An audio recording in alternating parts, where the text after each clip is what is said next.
എല്ലാവർക്കും നമസ്കാരം. 10th prelims പരീക്ഷയ്ക്ക് വേണ്ടിയിട്ട് നമ്മൾ എന്ത് ചെയ്യാൻ വിചാരിച്ചിട്ടുണ്ട്, കുറച്ച് ചോദ്യങ്ങൾ വെച്ചിട്ട് ചെയ്താലോ എന്ന് വിചാരിക്കുന്നുണ്ട്. അപ്പോൾ നമ്മൾ ഇന്ന് എന്ത് ചെയ്യുന്നുണ്ട്, ഒരു 10ഓളം ചോദ്യങ്ങൾ പ്രീവിയസ്ലി 10th ബേസ്ഡ് പരീക്ഷകളിൽ ചോദിച്ച ഒരു 10ഓളം ചോദ്യങ്ങൾ എന്ത് ചെയ്യുന്നുണ്ട്, നമ്മൾ ഇന്നത്തെ ക്ലാസ്സിൽ ഉൾപ്പെടുത്തിയിട്ടുണ്ട്. ഉപകാരപ്പെടുമെന്നാണ് ഞാൻ വിചാരിക്കുന്നത്. നമുക്ക് ചോദ്യങ്ങളിലേക്ക് പോവാം. ആദ്യത്തെ ചോദ്യം, താഴെ കൊടുത്തിരിക്കുന്നതിൽ 8 കൊണ്ട് നിശേഷം ഹരിക്കാവുന്ന സംഖ്യ ഏത്? എന്താ പറഞ്ഞത്? 8 കൊണ്ട് നിശേഷം ഹരിക്കാവുന്ന സംഖ്യ ഏത്? നമുക്കറിയാം, ഒരു സംഖ്യയെ 8 കൊണ്ട് നിശേഷം ഹരിക്കുവാൻ പറ്റുമോ എന്ന് അറിയാൻ വേണ്ടിയിട്ട് എന്ത് ചെയ്താൽ മതി, അതിൻ്റെ അവസാനത്തെ 3 അക്കങ്ങൾ എടുത്തിട്ട് അത് 8 കൊണ്ട് പോവുമോ നോക്കിയാൽ മതി. അത് 8 കൊണ്ട് ഹരിക്കാൻ പറ്റുവെച്ചാൽ എന്താണ്, ആ സംഖ്യയെ 8 കൊണ്ട് നിശേഷം ഹരിക്കാൻ സാധിക്കും. ഓക്കെ ആണല്ലോ. അപ്പോൾ നമ്മൾ ഫസ്റ്റ് ഓപ്ഷൻ എടുത്തു, 42,711. അതിൽ 711 അവസാനത്തെ 3 അക്കങ്ങൾ. 711നെ 8 കൊണ്ട് ഹരിക്കാൻ പറ്റുമെന്നാണ് നോക്കേണ്ടത്. 711നെ 8 കൊണ്ട് ഹരിക്കാൻ പറ്റുമെന്നാണ് നോക്കേണ്ടത്. നിങ്ങളൊന്ന് മനസ്സിലാക്കണം, എന്ത്, ഇതല്ലാതെ ഒരു കാര്യം കൂടി ശ്രദ്ധിക്കണം. എന്ത്? ഇരട്ടസംഖ്യ ആയിരിക്കണം. എന്താണ്? ഇരട്ടസംഖ്യ ആയിരിക്കണം. അതായത് ഒറ്റയുടെ സ്ഥാനത്ത് എന്തായിരിക്കണം? ഇരട്ടസംഖ്യ ആയിരിക്കണം. ഏതെങ്കിലും 8ന്റെ ഗുണിതത്തിൽ 1 വരുമോ? ഒറ്റസംഖ്യ വരുമോ? ഇല്ല. 8ന്റെ ഒരു ഗുണിതത്തിൽ എന്ത് വരില്ല? ഒറ്റയുടെ സ്ഥാനത്ത് ഒറ്റസംഖ്യ വരില്ല, ഇരട്ടസംഖ്യ വരുള്ളൂ. അപ്പോൾ എന്തല്ല, 42,711 ഒരു ഒറ്റസംഖ്യയാണ്. അതുകൊണ്ട് ഇതെന്തായാലും ഒരിക്കലും അതിനെ 8 കൊണ്ട് നിശേഷം ഹരിക്കാൻ സാധിക്കില്ല. മനസ്സിലായല്ലോ. അടുത്തത് നോക്കാം. ഏതാ? 654. 22,654 ആണ്. അത് നമ്മൾ എത്ര എടുത്തു? 654. നിങ്ങൾ ഇനി ഇവിടെ ശ്രദ്ധിക്കുക. ഈ ഒരു പോയിന്റും കൂടി ശ്രദ്ധിച്ചു കഴിഞ്ഞാൽ കുറച്ചുകൂടി സ്പീഡിൽ നമുക്ക് ചെയ്യാം. 22,654. ഈ 100 ഒറ്റ 10 100, ഇത് 100ന്റെ അക്കമല്ലേ, 100ന്റെ സ്ഥാനമല്ലേ. അതായത് 100ന്റെ സ്ഥാനത്ത് ഇരട്ടസംഖ്യയാണെങ്കിൽ, എന്താ പറഞ്ഞത്? 100ന്റെ സ്ഥാനത്ത് ഇരട്ടസംഖ്യയാണെങ്കിൽ, 100ന്റെ സ്ഥാനത്ത് ഇരട്ടസംഖ്യയാണെങ്കിൽ, അപ്പോൾ 100ന്റെ സ്ഥാനം ഒറ്റ 10 100 നോക്കുമ്പോൾ 100ന്റെ സ്ഥാനത്ത് എത്രയാ? 6 എന്താ? ഇരട്ടസംഖ്യയാണ്. ആണെങ്കിൽ എന്ത് ചെയ്താൽ മതി? 2 അക്കങ്ങൾ എടുത്താൽ മതി. എവിടത്തെ? ലാസ്റ്റത്തെ 2 അക്കങ്ങൾ എടുത്താൽ മതി. അപ്പോൾ എത്ര നോക്കിയാൽ മതി? 54 എടുത്താൽ മതി. 54 എടുത്താൽ മതി. ചെയ്തു നോക്കാം. 54നെ 8 കൊണ്ട് ഹരിക്കാൻ പറ്റുമോ? എത്രയാ? 8 5 40, 8 6 48, 8 7 56. പറ്റുമോ? 54നെ 8 കൊണ്ട് നിശേഷം ഹരിക്കാൻ പറ്റുമോ? ഇല്ല. അപ്പം എന്താണ്? 22,654 പറ്റില്ല. ഇവിടെ എന്താ പറഞ്ഞതെന്ന് ഞാൻ ഒന്നും കൂടിയും പറയാം. 22,654 നമ്മൾ ചെയ്തത് എങ്ങനെയാണെന്ന് ഒന്നും കൂടിയും പറയാം. നോക്ക്, ഇവിടെ നമ്മൾ സംഖ്യ എടുത്തു 654. നമുക്ക് സാധാരണ എന്ത് ചെയ്താൽ മതി? 654നെ 8 കൊണ്ട് ഹരിച്ചു നോക്കിയാൽ മതി. പക്ഷെ ഇവിടെ ഞാൻ എന്തു പറഞ്ഞു? ഇവിടെ ഒറ്റയുടെ സ്ഥാനത്ത് എന്താ?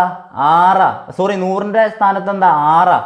100ന്റെ സ്ഥാനത്ത്, അതായത് ഒറ്റ 10 100 അങ്ങനെയല്ലേ നമ്മൾ പറയാ. ഒറ്റ 10 100 1000 10,000 അങ്ങനെയാണ് പറഞ്ഞു പോവുക.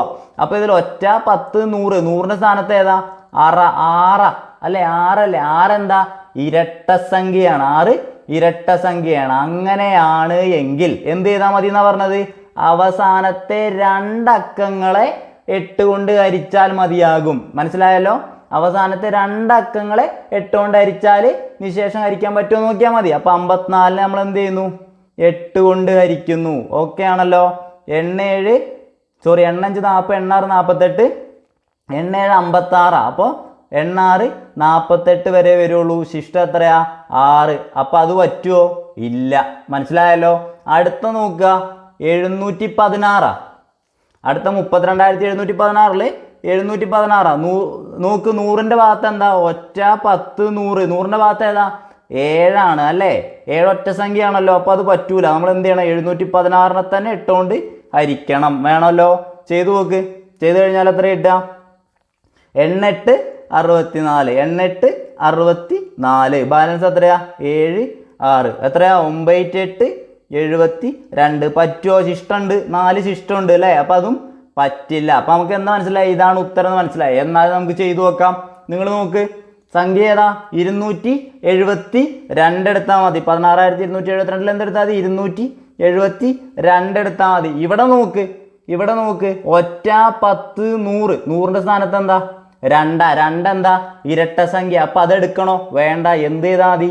72നെ 8 കൊണ്ട് ഹരിച്ചാൽ മതി. നമുക്കറിയാം എത്രയാ 9 8 72 അല്ലേ? എത്ര ശിഷ്ടം വരുന്നത്? 0. അപ്പൊ നമ്മുടെ ഉത്തരം എന്താ? 16,272. ഓക്കെ ആണല്ലോ. അടുത്ത ചോദ്യം നോക്കാം.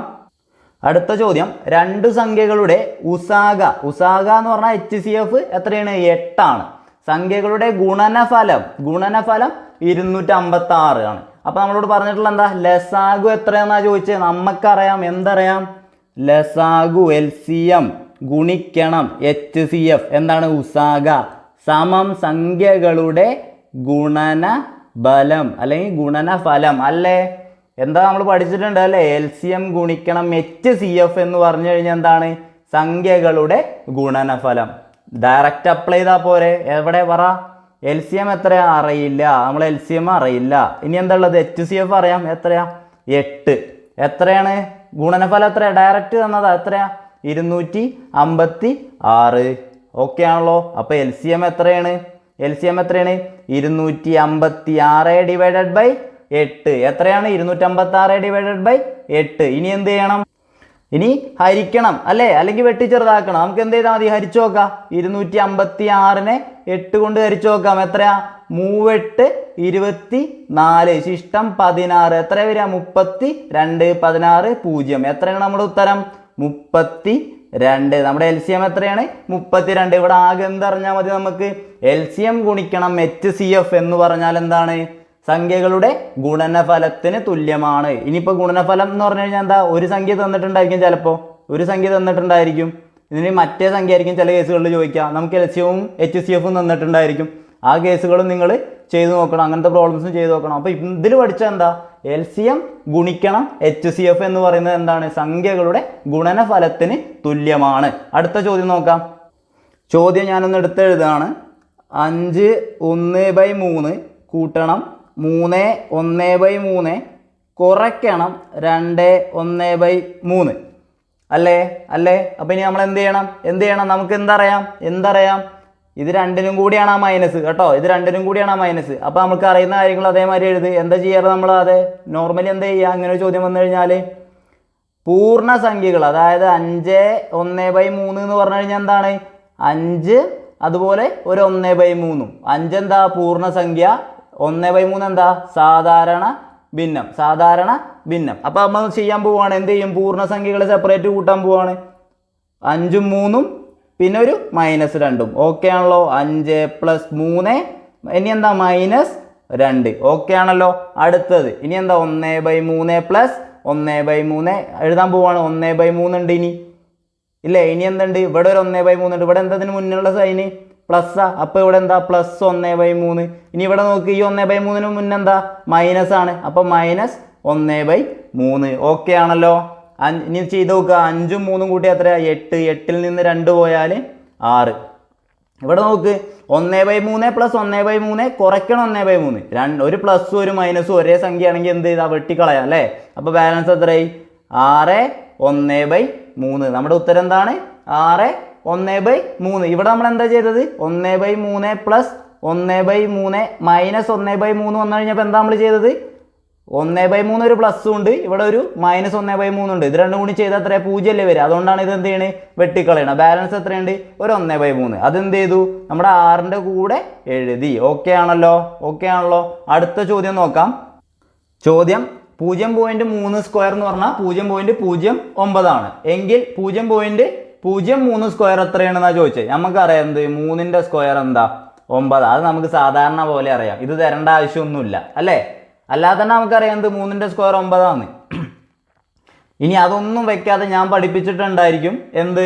ഇവിടെ എത്ര സ്ഥാനം മാറ്റിയിട്ടാ നമ്മൾ പോയിന്റ് ഇട്ടേക്കണേ? എത്ര സ്ഥാനം മാറ്റിയിട്ടാ?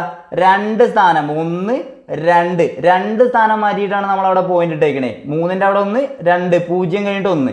അപ്പൊ എത്ര? 2 സ്ഥാനം മാറ്റിയിട്ടാണ് നമ്മൾ പോയിന്റ് ഇട്ടേക്കണേ. സ്ക്വയർ അല്ലേ ചെയ്യാൻ പറഞ്ഞത്? എന്താ പറഞ്ഞത്? സ്ക്വയർ ആണ് ചെയ്യാൻ പറഞ്ഞത്. നമ്മളപ്പോൾ ഉത്തരത്തിൽ എത്ര സ്ഥാനം മാറ്റിയിട്ടായിരിക്കും പോയിന്റ് ഇട്ടുണ്ടായിരിക്കുക? എത്ര സ്ഥാനം? സ്ക്വയർ ചെയ്യാൻ പറഞ്ഞാൽ എന്ത് ചെയ്യണം? നമ്മൾ വർഗ്ഗം എടുക്കാൻ പറഞ്ഞാൽ നമ്മൾ എന്ത് ചെയ്യും? ഇരട്ടി എടുക്കണം അല്ലേ? നമുക്കിവിടെ 2 ആണുള്ളത്. 2ന്റെ ഇരട്ടി എടുക്കണം. എത്രയാ? 4 സ്ഥാനം മാറ്റിയിട്ടായിരിക്കണം പോയിന്റ് ഉണ്ട്. 4 സ്ഥാനം മാറ്റിയിട്ടായിരിക്കണം എന്ത്? പോയിന്റ് ഇടേണ്ടത്. നമ്മൾ ഓപ്ഷനിൽ നോക്കുകയാണ്, ഇവിടെ 2 സ്ഥാനം മാറ്റിയിട്ടുള്ളൂ, ഇവിടെ 3 സ്ഥാനം മാറ്റിയിട്ടുള്ളൂ. ഇവിടെ എത്രയുണ്ട്? 1 2 3 4 സ്ഥാനം മാറ്റിയിട്ട് ഏതായിരിക്കും ഉത്തരം? ഓപ്ഷൻ സി ആയിരിക്കും ഉത്തരം. ഇനി ഇങ്ങനെ അല്ലാതെ നമുക്ക് എങ്ങനെ എഴുതാം? 0.03 സ്ക്വയർ എന്ന് പറഞ്ഞു കഴിഞ്ഞാൽ നമുക്ക് എങ്ങനെ എഴുതാം? ആദ്യം നമ്മൾ എന്ത് എഴുതി? ഈ 3ന്റെ സ്ക്വയർ അതേപോലെ എടുത്ത് അങ്ങ് എഴുതി 9. ഇനി നമ്മൾ എന്ത് ചെയ്യും? ഇവിടെ 2 സ്ഥാനം മാറ്റിയിട്ടല്ലേ, 1 2 സ്ഥാനം മാറ്റിയിട്ട പോയിന്റ് ഇട്ടേക്കണം. അപ്പോൾ നമ്മൾ എന്ത് എഴുതും? എത്ര സ്ഥാനം മാറ്റണം? നമ്മളിവിടെ 4 സ്ഥാനം മാറ്റണം. ഇവിടെ 1 2 3 4. ഓക്കെ ആണല്ലോ? സ്ഥാനം മാറ്റി 0 ഇട്ട് കൊടുക്കുക. ഓക്കെ, പോയിന്റ് ഇട്ട് കൊടുക്കുക. മനസ്സിലായല്ലോ? ഇത്രയേ ഉള്ളൂ നമുക്ക് ചെയ്യാൻ, അല്ലാതെ ഇതിൻ്റെ ആവശ്യമുണ്ടോ? ഇല്ല. ഓക്കെ ആണല്ലോ? അപ്പോൾ അടുത്ത ചോദ്യം നോക്കാം. ഈ ചോദ്യം നോക്കുക. 0.23 അങ്ങനെ പോയിക്കൊണ്ടിരിക്കുകയാണ് അല്ലേ? 0.23 അത് അതേമാതിരി തുടർന്നുകൊണ്ടിരിക്കുകയാണ്. അതിന് തുല്യമായ ഭിന്നസംഖ്യ ഏതെന്നാണ് നമ്മൾ വേറൊരു ക്ലാസ്സിൽ പറഞ്ഞിട്ടുണ്ടായിരുന്നു. സോറി, LGSന്റെ ക്ലാസ്സിലാണ് അത് പറഞ്ഞിട്ടുള്ളത്. എന്തായിരുന്നു? ഏതെങ്കിലും ഒരു സംഖ്യേനെ, ഫോർ എക്സാമ്പിൾ 0.1111 എങ്ങനെ തുടർന്നുകൊണ്ടിരിക്കുകയാണെന്നുണ്ടെങ്കിൽ അതിന് തുല്യമായ ഭിന്നസംഖ്യ എന്താണ് നമ്മൾ പറഞ്ഞിട്ടുണ്ട്? എന്താ? 1/9. ഓക്കെ ആണല്ലോ? അത് അങ്ങനെ ഒന്ന് നമ്മൾ പറഞ്ഞിട്ടുണ്ടല്ലോ. അതേപോലെ എന്ത് പറഞ്ഞിട്ടുണ്ട്? 0.3333 അങ്ങനെ പോവുകയാണെന്നുണ്ടെങ്കിൽ അതെന്താണ്? 3/9 ആണ്. അതുപോലെ നമ്മൾ എന്ത് പറഞ്ഞിട്ടുണ്ട്? 0.1212 അങ്ങനെ പോവുകയാണെന്നുണ്ടെങ്കിൽ അതിന് തുല്യമായ ഭിന്നസംഖ്യ ഏതാണ്? 12/99. ഈ 9 രണ്ടാണോ വന്നു? അത്രമാത്രം. അപ്പം ഇതിൻ്റെ ഉത്തരം എന്തായിരിക്കും? 0.232323 അങ്ങനെ പോവുകയാണെന്നുണ്ടെങ്കിൽ അതിൻ്റെ ഉത്തരം എന്തായിരിക്കും? 23. അതേപോലെ എഴുതുക. ഈ തുടർച്ചയായിട്ട് വരുന്ന ആ സാധനം അതേമാതിരി എഴുതുക. എന്നിട്ട് ഇവിടെ എത്ര അക്കമുള്ളത്? 2 അക്കല്ലേ? അതിൻ്റെ 9 എഴുതുക. 99. 23/99 അതാണ് നമ്മുടെ ഉത്തരമായിട്ട് വരുന്നത്. അടുത്ത ചോദ്യം നോക്കാം. അടുത്ത ചോദ്യം, ആദ്യത്തെ 25 ഒറ്റ സംഖ്യകളുടെ തുക ഏതൊക്കെയാണ്? 1 + 3 + 5 + അങ്ങനെ പോയിട്ട് ഉള്ള സംഖ്യകൾ അല്ലേ? അങ്ങനെ പോവുകയാണ് ചെയ്യണത് അല്ലേ? ആദ്യത്തെ 25 ഒറ്റ സംഖ്യകളുടെ തുക നമുക്ക് സാധാരണ എന്താ അറിയാം? ഇക്വേഷൻ അറിയണം. അല്ലെങ്കിൽ എന്ത് ചെയ്യണം? എന്തൊക്കെ എഴുതി കൂട്ടണം. സമയമുണ്ടോ നമുക്ക്? ഇല്ല. എന്താണ്? 25 ഒറ്റ സംഖ്യകൾ. അപ്പൊ n എത്രയാ? 25. n എത്രയാ? 25. ആദ്യത്തെ n ഒറ്റ സംഖ്യകളുടെ n എന്താ? എണ്ണാണ് കേട്ടോ. n എന്ന് പറയുന്നത് എണ്ണമാണ്. ഒറ്റ സംഖ്യകളുടെ തുക കാണാൻ എന്ത് ചെയ്യണം? തുക എന്ന് പറഞ്ഞാൽ എന്താ? n സ്ക്വയറാ. എന്താ? n സ്ക്വയറാ. n-ന്റെ സ്ക്വയറാണ്. n ഇവിടെ എത്രയാ? 25. 25ന്റെ സ്ക്വയർ എത്ര? ഉത്തരം 625. ഏതാ ഉത്തരം? Option C 625. ഇതിന് നമുക്കറിയാം എന്ത്? ഒറ്റ സംഖ്യകളായതുകൊണ്ടായത്. ഇരട്ട സംഖ്യകളാണെങ്കിൽ എന്തായിരുന്നു? ഇക്വേഷൻ എന്തായിരുന്നു? ഇരട്ടയാണെങ്കിൽ n × n+1 എന്തായിരുന്നു? n × n+1 ആയേനെ. ഇനി എണ്ണൽ സംഖ്യകളായിരുന്നെങ്കിൽ എന്തായിരുന്നു ഇക്വേഷൻ? എന്തായിരുന്നു ഇക്വേഷൻ? n × n+1/2. എന്തായിരുന്നു? n × n+1/2 ആണ് എന്ത്? തുടർച്ചയായ ആദ്യത്തെ n എണ്ണൽ സംഖ്യകളുടെ തുക എന്ന് പറയുന്നത്. ഇതൊക്കെ നമുക്ക് അറിയുന്നതാണ് അല്ലേ? അപ്പോൾ അടുത്ത ചോദ്യം നോക്കാം. ചോദ്യം, തുടർച്ചയായ 5 ഒറ്റ സംഖ്യകളാണ് ABCDE എങ്കിൽ താഴെ പറയുന്നവയിൽ ഏതായിരിക്കും ഇവയുടെ ശരാശരി? എന്താ ചോദ്യം? തുടർച്ചയായ 5 ഒറ്റ സംഖ്യകളാണ് എന്ത്? ABCDE 5 എണ്ണം അല്ലേ? എങ്കിൽ താഴെ പറയുന്നതിൽ ഏതായിരിക്കും ഇവയുടെ ശരാശരി? നോക്കാം. ഫസ്റ്റത്തെ ഓപ്ഷൻ നോക്കാം. A + E/2. A എന്താ? ഇതാ ആദ്യത്തെ പദമാണ് അല്ലേ? ഇനി നമുക്ക് ഫസ്റ്റത്തതാണ് A, ലാസ്റ്റത്താണ് എന്ത്? E. അതേ/2. എന്ത് ചെയ്തത്? ആദ്യ പദം പ്ലസ് അവസാന പദം /2. ഒറ്റ സംഖ്യകളുടെ കേസ് എന്നല്ല ഇതൊക്കെ. ഇതിലെന്താ പ്രത്യേകത? ഒറ്റ സംഖ്യ എന്ന് പറഞ്ഞാൽ എന്താ? ഇതിന്റെ വ്യത്യാസം എത്രയായിരിക്കും? 2 ആയിരിക്കും അല്ലേ? പൊതുവ്യത്യാസം 2 ആയിരിക്കും. ഇതൊരു സമാന്തര ശ്രേണിയാണോ? അതായത് ഒറ്റ സംഖ്യ, ഇരട്ട സംഖ്യ, എണ്ണൽ സംഖ്യ, ഇതിലൊക്കെ എന്താ? ഒരേ കോമൺ ഡിഫറൻസ് അല്ലേ ഉള്ളത്? പൊതുവ്യത്യാസം അല്ലേ ഉള്ളത്? അല്ലെങ്കിൽ ഒരു സമാന്തര ശ്രേണി. ഇതൊക്കെ ബേസിക്കലി ഒരു സമാന്തര ശ്രേണിയാണ്. എങ്കിൽ കൂടി എന്ത് ചെയ്യുന്നു? ഒറ്റ സംഖ്യ, ഇരട്ട സംഖ്യ, അതുപോലെ എന്താ? എണ്ണൽ സംഖ്യ, അതുപോലെ എന്തുണ്ട്? സമാന്തര ശ്രേണി, ഏതെങ്കിലും ഒരു സമാന്തര ശ്രേണി. അതിൻ്റെ ശരാശരി എന്ന് പറയുന്നത് എന്തായിരിക്കും? ഒന്നുകിൽ ആദ്യ പദം പ്ലസ് അവസാന പദം ഡിവൈഡഡ് ബൈ 2. ആദ്യ പദം കൂട്ടുക, അവസാന പദം കൂട്ടുക, എന്നിട്ട് അതിൻ്റെ നേർപകുതി എടുത്താൽ എന്തായിരിക്കും? അതിൻ്റെ ശരാശരി ആയിരിക്കും. അപ്പോൾ ഇത് ശരിയല്ലേ? ശരിയാണ്. ഇനി നമുക്കറിയാം രണ്ടാമത്തെ ഓപ്ഷൻ നോക്കുക. a + b + c + d + e divided by 5. മേലെ എഴുതിയിരിക്കണ എന്താ? തുകയാ. താഴെ എഴുതിയിരിക്കണ എന്താ? എണ്ണമാണ്. തുക ബൈ എണ്ണം. എന്താ തുക ബൈ എണ്ണം എന്ന് പറഞ്ഞാൽ? ശരാശരിയാ. ഏതൊരു സംഖ്യയുടെയും ശരാശരി കാണാൻ, ഏത് സംഖ്യകളുടെ ശരാശരിയും കാണാൻ നമ്മൾ എന്താ ഉപയോഗിക്കണത്? തുക ബൈ എണ്ണാണ്. അതല്ല അതിൻ്റെ ഇക്വേഷൻ, അതല്ല ഇവിടെ എഴുതിയിരിക്കണേ. അപ്പോൾ അതും എന്താണ്? ശരിയാണ്. അപ്പോൾ ഇനി ഓപ്ഷൻ സി നോക്കേണ്ട ആവശ്യമില്ല. എന്താണ്? 3ഉം ശരിയാണ് എന്നുള്ളതായിരിക്കും ഉത്തരം. എന്നാൽ കൂടി നമ്മൾ ഓപ്ഷൻ സി നോക്കുകയാണ്. എന്താ ഓപ്ഷൻ സി? വെറും സി. അതാണെന്ത്? നടുവിലെ സംഖ്യ. എന്താണത്? നടുവിലെ സംഖ്യ. എന്താണ് അതിൻ്റെ പ്രത്യേകത? ഏത് എണ്ണൽ സംഖ്യകൾ, ഒറ്റ സംഖ്യകൾ, ഇരട്ട സംഖ്യകൾ, അതുപോലെ എന്താണ്? സമാന്തര ശ്രേണി. ഏതെങ്കിലും ഒരു സമാന്തര ശ്രേണി, ഒറ്റ സംഖ്യകൾ, ഇരട്ട സംഖ്യകൾ, അതുപോലെ എണ്ണൽ സംഖ്യകൾ, ഇവയുടെ ഒക്കെ ശരാശരി എന്തായിരിക്കും? ശരാശരി എന്തായിരിക്കും? അതിൻ്റെ നടുവിലുള്ള സംഖ്യയായിരിക്കും. അതിൻ്റെ നടുവിലുള്ള സംഖ്യയായിരിക്കും. ഓക്കെ ആണല്ലോ? അപ്പോൾ ഇതും ശരിയാണ്. 3ഉം ശരിയാണ്. മനസ്സിലായല്ലോ? അടുത്ത ചോദ്യം നോക്കാം. ഓക്കെ, ഒരു മിനിറ്റ്. നമുക്ക് ഇതിൻ്റെ ഒരു എക്സാമ്പിൾ വെച്ച് നോക്കിയാലോ? നമുക്ക് അറിയുന്ന സംഖ്യകൾ ABCDക്ക് നമുക്ക് വില ഇട്ട് കൊടുക്കാം. 1, 3, 5, ഏതാ അടുത്തത്? 7, 9. 5 സംഖ്യകളായില്ലേ? ഇനി ഫസ്റ്റത്തെ ഓപ്ഷൻ, എ ഓപ്ഷൻ ഒന്ന് എടുത്തു നോക്ക്. a + c/2. എ ഏതാ? 1. ഇ എന്താ? 9. 1ഉം 9ഉം കൂട്ടിയാ 10/2. എത്ര ഉത്തരം? 5. ഓക്കെ. അടുത്ത് നോക്കാം. a + b + c + d + e എത്രയാ? ചെയ്തു നോക്കാം. 7ഉം 9ഉം 16. 16ഉം 5ഉം 21. 21ഉം 3ഉം 24 1ഉം 25. 25/5 എത്രയാ? 5. അപ്പോൾ അതും ശരിയാണ് അല്ലേ? ഇനി നോക്ക്. എന്താണ് ഓപ്ഷൻ സി? ഓപ്ഷൻ സി എന്തായിരുന്നു? നടുവിലെ സംഖ്യ. അതേതാ? 5 മനസ്സിലായോ? നടുവിലെ സംഖ്യ ഏതാ? 5. അങ്ങനെ എന്ത് ചെയ്യാൻ പറ്റും? നമുക്ക് ഇതിൻ്റെ ശരാശരി കണ്ടുപിടിക്കാൻ പറ്റും. ഓക്കെ ആണല്ലോ? അപ്പോൾ അടുത്ത ചോദ്യം നോക്കാം. ചോദ്യം 9 1/3 × 8 3/4. നമുക്കറിയാം ഒരു മിശ്രഭിന്നം തന്നു കഴിഞ്ഞാൽ ആദ്യം നമ്മൾ എന്ത് ചെയ്യും? ഏത് പ്രോബ്ലത്തിൽ ഇപ്പം എന്താ ചെയ്യുന്നത്? ആദ്യം അതിനെ വിഷമഭിന്നാക്കിയിട്ട് മാറ്റുന്നുണ്ട് അല്ലേ? 9 1/3 നമുക്ക് വിഷമഭിന്നാക്കാമല്ലോ. എങ്ങനെ ആക്കുക? ഈ 3നെ 9ആയിട്ട് ഗുണിക്കുക. എത്രയാ? 27 പ്ലസ് ഈ 1 അല്ലേ? 1 ഡിവൈഡഡ് ബൈ 3 എത്രയാ? 28/3 നീട്ടി അല്ലേ? അപ്പോൾ നമുക്ക് അതിനെന്ത് എഴുതാം? 28/3 എന്ന് എഴുതാം. ഇനി അടുത്ത് നോക്ക്. 8 3/4 നമുക്ക് എങ്ങനെ എഴുതാം? 4 × 8 എത്ര? 4 32. 32 പ്ലസ് 3 എത്രയാ? 35/4. ഓക്കെ ആണല്ലോ? ഹരിക്കണം 35/4. ഇത്രയും കിട്ടിയല്ലോ. ഇനി എന്ത് ചെയ്താൽ മതി? ഒരു ഭിന്നസംഖ്യനെ ഹരിക്കാൻ വേണ്ടിയിട്ട് എന്ത് ചെയ്താൽ മതി? ഒരു ഭിന്നസംഖ്യനെ കൊണ്ട് ഹരിക്കാൻ വേണ്ടിയിട്ട് എന്ത് ചെയ്താൽ മതി? ആ സംഖ്യയെ തിരിച്ചിട്ട് ഗുണിച്ചാൽ മതി. ഏതൊരു സംഖ്യനെ ഹരിക്കുക എന്ന് പറഞ്ഞാൽ എന്താണ്? ആ സംഖ്യനെ തിരിച്ചിട്ട് ഗുണിക്കുകയാണ്, അല്ലെങ്കിൽ അതിൻ്റെ വ്യുൽക്രമം കൊണ്ട് ഗുണിക്കുകയാണ്. അപ്പം എന്താണ്? 28/3 അതുപോലെ തന്നെ എഴുതി. ഇനി എന്തായി? ഹരണം മാറി എന്തായി? ഗുണനായി. അപ്പം ഇനി ഇവിടെ എന്താണ്? ഇത് തിരിച്ചിടണ്ടേ? തിരിച്ചിട്ടു. 4/35. 35/4 തിരിച്ചിട്ടു. ഇനി എന്ത് ചെയ്യാം? ഇനി വെട്ടി ചെറുതാക്കാൻ പറ്റുമോ നോക്കാം അല്ലേ? 28 35 ഏതുകൊണ്ട് വെട്ടാം? 7 കൊണ്ട് വെട്ടാം അല്ലേ? 7 4 28 7 5 35 കഴിഞ്ഞു അല്ലേ? എത്ര ഉത്തരം? 16/15. 16/15 ഇങ്ങനെ വിട്ടാൽ പോകാൻ മതിയോ? ഓപ്ഷനിൽ എന്താണ്? മിശ്രഭിന്നത്തിലാണ് ഉത്തരം. അപ്പോൾ നമ്മൾ എന്ത് ചെയ്യും? മിശ്രഭിന്നത്തിലേക്ക് മാറ്റണം. എന്ത് ചെയ്യും? 16നെ 15 കൊണ്ട് ഹരിക്കും. എങ്ങനെയാ? 1 15 അല്ലേ? ഒരു 15 അല്ലേ? അപ്പം എത്ര ശിഷ്ടം? 1. എങ്ങനെ എഴുതും? ആദ്യം ഈ 1 എടുത്ത് എഴുതും അല്ലേ?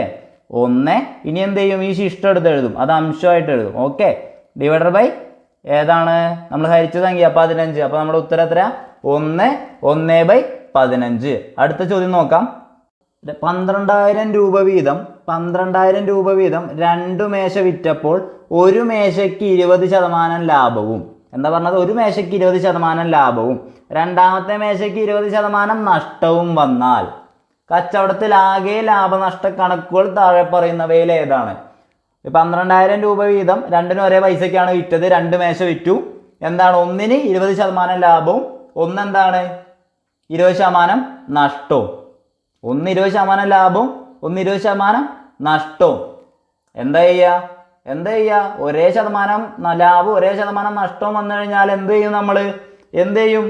a²/100 പഠിച്ചിട്ടുണ്ടോ? എന്താണ് a²/100?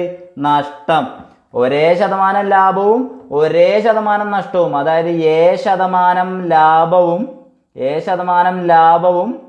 a% തന്നെ നഷ്ടവും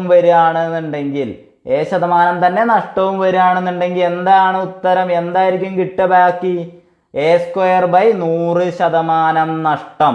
a²/100% നഷ്ടം. അപ്പൊ എന്താണ്? a²/100 അല്ലേ? എത്ര ഇവിടെ? 20 അല്ലേ? 20 അല്ലേ? 20² അതെന്താ? നഷ്ടം അല്ലേ? 20ന്റെ സ്ക്വയർ എത്രയാ? 400/100 എത്രയാ? 2 0 പോയി. ബാലൻസ് എത്രയാ? 4%. എന്താണ്? എപ്പോഴും നഷ്ടം. എന്താണ്? എപ്പോഴും നഷ്ടമായിരിക്കും. ഒരേ ശതമാനം കൂട്ടി ഒരേ ശതമാനം കുറവാണെങ്കിൽ, അല്ലെങ്കിൽ ഒരേ ശതമാനം ലാഭം ഒരേ ശതമാനം നഷ്ടമാണെന്നുണ്ടെങ്കിൽ അതിൻ്റെ ഫൈനൽ ഔട്ട്പുട്ട് എന്തായിരിക്കും? എപ്പോഴും നഷ്ടമായിരിക്കും. അതിൻ്റെ എന്താണ്? a²/100 നഷ്ടമായിരിക്കും. മനസ്സിലായല്ലോ? അപ്പോൾ എന്താ ഉത്തരം? ആകെ 4% നഷ്ടം. ഓക്കെ ആണല്ലോ? അടുത്ത ചോദ്യം നോക്കാം.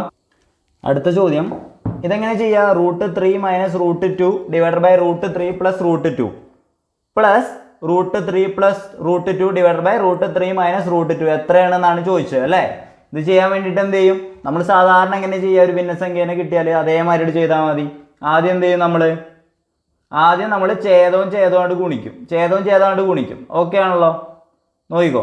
√3 + √2 ഗുണിക്കണം √3 - √2. ഞാൻ ജസ്റ്റ് എഴുതുകയാണ്, അതേമാതിരി തന്നെ എഴുതാം. എന്നിട്ട് നമുക്ക് അടുത്ത തവണ എഴുതുമ്പോൾ ശരിക്കും എഴുതാം കേട്ടോ. √3 + √2 ഗുണിക്കണം എന്ത്? √3 - √2. ഓക്കെ ആണല്ലോ? ഇനി എന്ത് ചെയ്യും? ഇവിടെ നിന്ന് ഇങ്ങോട്ട് ക്രോസ് മൾട്ടിപ്ലൈ ചെയ്യും അല്ലേ? √3 - √2 അല്ലേ? √3 - √2 ആണ്. അതെന്താണ്? ഇൻറ്റു √3 - √2 തന്നെയാണ്. അപ്പോൾ നമുക്ക് എങ്ങനെ എഴുതാം? √3 - √2 ഹോൾ സ്ക്വയർ. അങ്ങനെ എഴുതിക്കൂടെ? രണ്ടും ഒരേ സംഖ്യ തന്നെയാണ്. ഇനി എന്താ ഇവിടെ ഉള്ളത്? പ്ലസ് ആണ് അല്ലേ? ഈ പ്ലസ് ആണ് ഇവിടെ ഉള്ളത്. നോക്ക്, അടുത്തത് എന്താ?